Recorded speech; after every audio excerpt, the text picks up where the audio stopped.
Hello everyone, welcome to my channel Physics by Neetu. Today we will discuss on collision. देखो collision क्या है। जब भी two bodies आपस में स्ट्राइक करती हैं तो वो क्या करती हैं, एक दूसरे पे फोर्स एक्सर्ट करती हैं for a very short time. उस प्रोसेस को हम क्या कहते हैं, कोलिजन कहते हैं। देखो इसको इस तरह से अंडरस्टैंड कर सकते हैं। मान लो आपके पास इस तरह से टू बॉडीज हैं, ठीक है। एक बॉडी ये वाली है और एक ये वाली है। इसका मास m1 है, इसका मास m2 है। और मान लो इसकी वेलोसिटी ये u1 वेलोसिटी से मूव कर रही है और ये u2 वेलोसिटी से मूव कर रही है, मान लो इसी डायरेक्शन में, सेम डायरेक्शन में, ठीक है। तो देखो अगर u1 की वेलोसिटी u2 से ज़्यादा है, मीन्स ये ज़्यादा वेलोसिटी से मूव कर रही है इसके कंपेरिजन में, u1 is greater than u2। तो कुछ टाइम के बाद क्या होगा, बिकॉज इसकी वेलोसिटी क्या है, ज़्यादा है इससे, है ना, तो ये कोलाइड कर जाएंगी। अगर ये कोलाइड कर जाएंगी, देखो ड्यूरिंग कोलिजन ये वाली बॉडी इस पे फोर्स एक्सर्ट करेगी और ये वाली बॉडी इस पे फोर्स एक्सर्ट करेंगी, और उसके बाद क्या होगा, फिर ये दोबारा से मूव करना स्टार्ट कर देंगी उसी डायरेक्शन में, है ना। अब देखो इसी डायरेक्शन में क्यों मूव कर रही है ये, बिकॉज u1 की वेलोसिटी क्या है, ज़्यादा है ना। तो ये क्या करेगी, ये दोनों स्ट्राइक करेंगी और अगेन से इसी डायरेक्शन में मूव करना स्टार्ट कर देंगी। और उसके बाद क्या होगा, देखो जो m1 की वेलोसिटी है वो v1 होगी, फाइनल वेलोसिटी आफ्टर कोलिजन, और m2 की क्या होगी, v2 होगी।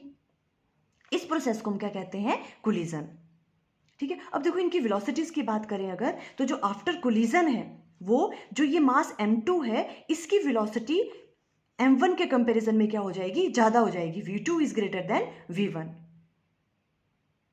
पहले u1 की वेलोसिटी u2 से ज़्यादा थी और आफ्टर कोलिजन क्या हो जाएगा, v2 जो मास m2 है उसकी वेलोसिटी ज़्यादा हो जाएगी मास m1 से। देखो ये तो सिंपल सी थिंग है, क्यों, बिकॉज यहाँ पे क्या हो रहा था, u1 की वेलोसिटी ज़्यादा थी, है ना, दो बॉडीज हैं आपके पास, है ना, इसकी वेलोसिटी इससे ज़्यादा है ना, तो ये कोलाइड कर जाएंगी। कोलाइड करने के बाद क्या हो जाएगी, इसकी वेलोसिटी जो है आफ्टर कोलिजन कम हो जाएगी और इसने इसको फोर्स लगाई है, ये वाली इसकी वेलोसिटी क्या हो जाएगी, ज़्यादा हो जाएगी। क्यों इसकी ज़्यादा होगी वेलोसिटी, बिकॉज u1 की वेलोसिटी क्या थी, यहाँ पे ज़्यादा थी u2 से, है ना। तो v2 की वेलोसिटी जो है v1 से क्या हो जाएगी, ज़्यादा हो जाएगी। आफ्टर कोलिजन जो है वो मास m2 की वेलोसिटी मास m1 से क्या हो जाएगी, ज़्यादा हो जाएगी, ठीक है। अब इन वेलोसिटीज़ के बारे में हम अच्छे से डिटेल में अंडरस्टैंड करेंगे नेक्स्ट वाले लेक्चर में, ठीक है। आज हम सिर्फ थ्योरेटिकल पोर्शन ले रहे हैं, बेसिक थिंग्स।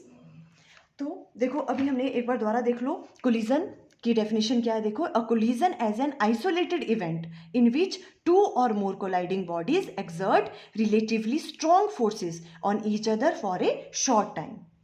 शॉर्ट टाइम के लिए क्या करती हैं वो कोलाइडिंग बॉडीज, एक दूसरे पे फोर्स एक्सर्ट करती हैं, उसे हम क्या कहते हैं, कोलिजन।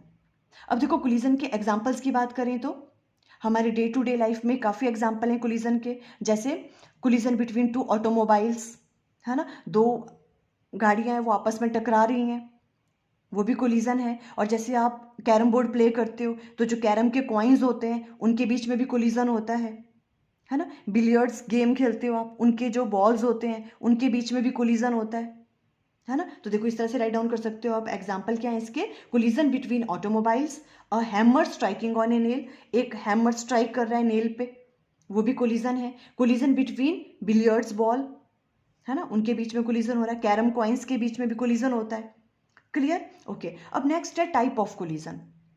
देखो फर्स्ट टाइप है इसका इलास्टिक कोलिजन।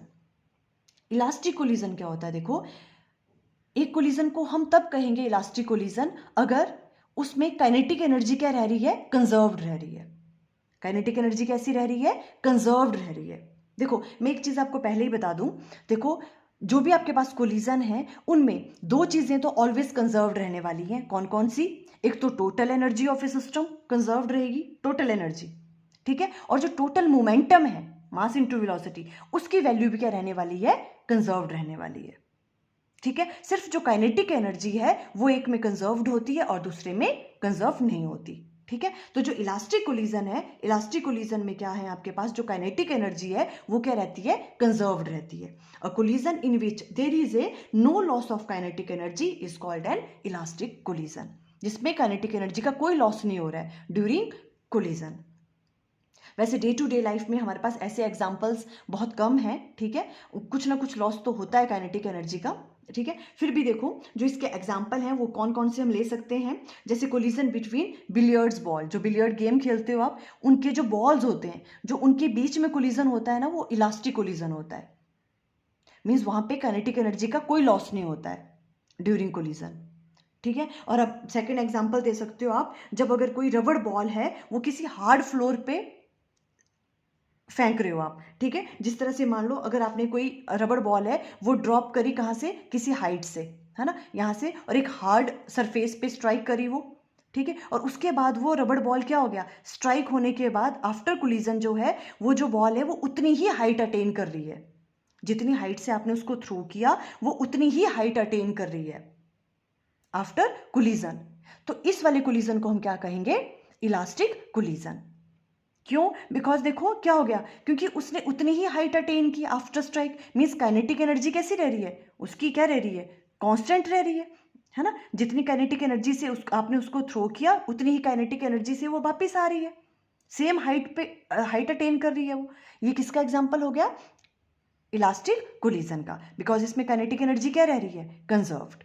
तो आप इस तरह से राइट डाउन करोगे। देखो एग्जाम्पल क्या है इसके, कोलिजन बिटवीन, एक तो बिलियर्ड्स बॉल जो होती हैं वो किसका एग्जाम्पल है, काइनेटिक एनर्जी का, ठीक है, सॉरी इलास्टिक कोलिजन का, ठीक है। और सेकंड वन क्या है, when we drop a rubber ball on to a hard floor, हम किसी हार्ड फ्लोर पे रबड़ बॉल को ड्रॉप कर रहे हैं, and the collision between the ball and the floor के बीच में कैसा होता है, इलास्टिक होता है, अगर वो सेम हाइट अटेन कर रहा है तो। क्लियर हुई आपको ये वाली बात, ओके। अब देखो इसकी कुछ प्रॉपर्टीज हैं। The basic characteristics of N elastic collision, elastic collision की करेक्टरिस्टिक्स क्या क्या हैं, ठीक है, ये आपको आ सकता है एग्जाम में, तो आप इस तरह से नोट्स बना लेना। फर्स्ट वन क्या है, the linear momentum is conserved, है ना, हमने क्या कहा था, दो चीजें तो कंजर्व्ड रहेंगी हमेशा, linear momentum is conserved. Second, total energy of the system is conserved, total energy भी क्या रहेगी, कंजर्व्ड रहेगी। Third one, the kinetic energy is conserved, इस वाले केस में इलास्टिक कोलिजन में काइनेटिक एनर्जी कैसी रहती है, कंजर्व्ड रहती है, ठीक है। फोर्थ वन, ये भी इंपॉर्टेंट है, the forces involved during elastic collision must be conservative, जब भी इलास्टिक कोलिजन होता है तो उनके बीच में जो भी फोर्सेस एक्सर्ट हो रही हैं वो कैसी होती हैं, कंजर्वेटिव फोर्स होती हैं ऑलवेज, ठीक है। The forces involve during elastic collision must be conservative force. Clear हो गया, ओके। नेक्स्ट वन है देखो, इन इलास्टिक कोलिजन। अब इन इलास्टिक कोलिजन में क्या होता है, वो कोलिजन जिसमें काइनेटिक एनर्जी का क्या होता है, लॉस होता है, मीन्स काइनेटिक एनर्जी कैसी नहीं रहती उसमें, कंजर्व नहीं रहती। A collision in which there occurs some loss of kinetic energy is called an inelastic collision, जिसमें काइनेटिक एनर्जी का लॉस होता है, ठीक है। अब ये इसके तो क्या है, जितने भी हमारे डे टू डे जितने भी कोलिजन होते हैं वो मैक्सिमम कैसे होते हैं, इनइलास्टिक कोलिजन, ठीक है। तो इसके एग्जांपल में क्या आप राइट डाउन कर सकते हो, collision we come across in daily life are generally कैसे होते हैं, वो इनइलास्टिक होते हैं। क्लियर हो गया। और अगर आप देखो एक और एग्जांपल दे सकते हो, जैसे मान लो कि आप कोई बॉल है, ठीक है, अब देखो एक और एग्जांपल दे सकते हैं, जैसे आपने मान लो कोई गोल्फ बॉल है मान लो, है ना, उसको आपने किसी सर्टन हाइट से ड्रॉप किया, पर वो क्या कर रहा है, आफ्टर स्ट्राइक जो है वो जो बॉल है वो क्या कर रही है, उतनी हाइट अटेन नहीं कर रही है, ठीक है। आफ्टर स्ट्राइकिंग क्या हो रहा है, वो उतनी हाइट अटेन नहीं कर रही है स्ट्राइक करने के बाद। ये भी किसका एग्जाम्पल हो गया, इन इलास्टिक कोलिजन का, बिकॉज उसमें जो आपके पास काइनेटिक एनर्जी है वो क्या हो रही है, लॉस हो रही है ना। Before collision and after collision kinetic energy क्या हो रही है, कम हो रही है आफ्टर कोलिजन। वो जो काइनेटिक एनर्जी है वो कन्वर्ट हो जा रही है किसी फॉर्म में, मान लो हीट एनर्जी में या साउंड एनर्जी में, ठीक है। इस तरह के कोलिजन को हम कहते हैं इन इलास्टिक कोलिजन, जिसमें काइनेटिक एनर्जी क्या नहीं होती है, उसमें काइनेटिक एनर्जी जो है वो कंजर्व्ड नहीं होती है, ठीक है, उसमें काइनेटिक एनर्जी का कोई ना कोई लॉस हो जाता है, उसे हम कहते हैं इन इलास्टिक कोलिजन। अब इसकी करेक्टरिस्टिक्स की बात करें तो देखो वही वाली बात आएगी, क्या है इसके करेक्टरिस्टिक्स, आप इस तरह से राइट डाउन कर सकते हो, the linear momentum is conserved, इस वाले केस में भी टोटल एनर्जी इज कंजर्व्ड, ठीक है, दो पॉइंट तो सेम ही रहने हैं। Third one, kinetic energy is not conserved, kinetic energy conserve नहीं होती इसमें, a part of kinetic energy is converted into some other form of energy, जैसे आप हीट एनर्जी कह सकते हो, साउंड एनर्जी, ठीक है, उसमें कन्वर्ट हो जाती है इन इलास्टिक कोलिजन में। क्लियर हो गया, okay. And fourth one important है, सम और all the forces involved in an inelastic collision may be non-conservative in nature. In elastic collision में जो भी फोर्सेस इन्वॉल्व हैं या तो वो सारी नॉन कंजर्वेटिव हो सकती हैं या तो फिर वो कंजर्वेटिव भी हो सकती हैं और नॉन कंजर्वेटिव फोर्सेस भी इन्वॉल्व हो सकती हैं, बट इलास्टिक कोलिजन में जो भी फोर्सेस थी वो कैसी थी, कंजर्वेटिव नेचर की थी। क्लियर? ओके, ये आप इस तरह से यहाँ पे राइट डाउन कर सकते हो। अब थर्ड वन है, देखो perfectly inelastic collision.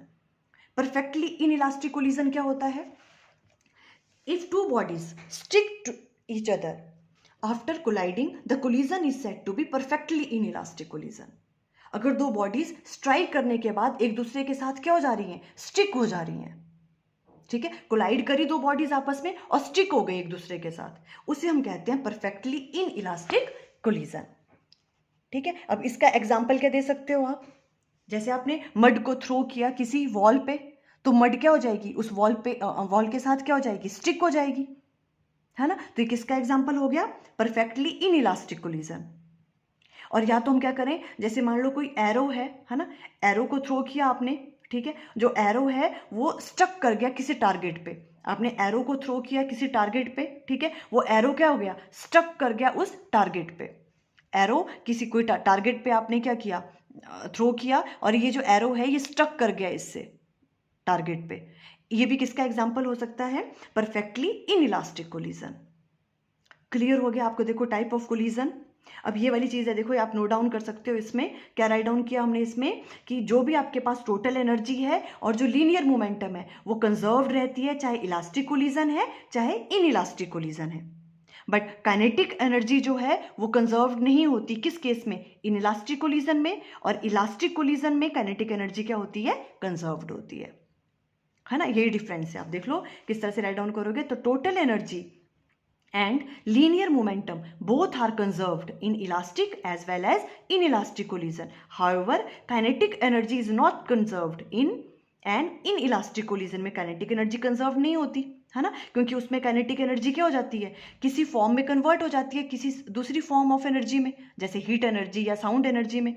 In an elastic collision kinetic energy is also conserved. Elastic collision में kinetic energy भी क्या होती है, कंजर्व्ड होती है। क्लियर? तो देखो आज हमने कोलिजन के बारे में कुछ बेसिक थिंग अंडरस्टैंड कर ली। अब अपने नेक्स्ट वाले लेक्चर बहुत इंपॉर्टेंट है, उसमें हमने क्या फाइंड आउट करेंगे, जो भी कोलिजन हो रहा है कि वो किस में हो रहा है, वन डायमेंशनल में हो रहा है, मान लो इलास्टिक कोलिजन, तो उसमें आफ्टर कोलिजन जो है हम वेलोसिटीज की वैल्यू कैसे फाइंड आउट करेंगे, उनकी वैल्यू फाइंड आउट करेंगे हम नेक्स्ट वाले लेक्चर में। आई थिंक आपको क्लियर हो गया। Okay, thank you.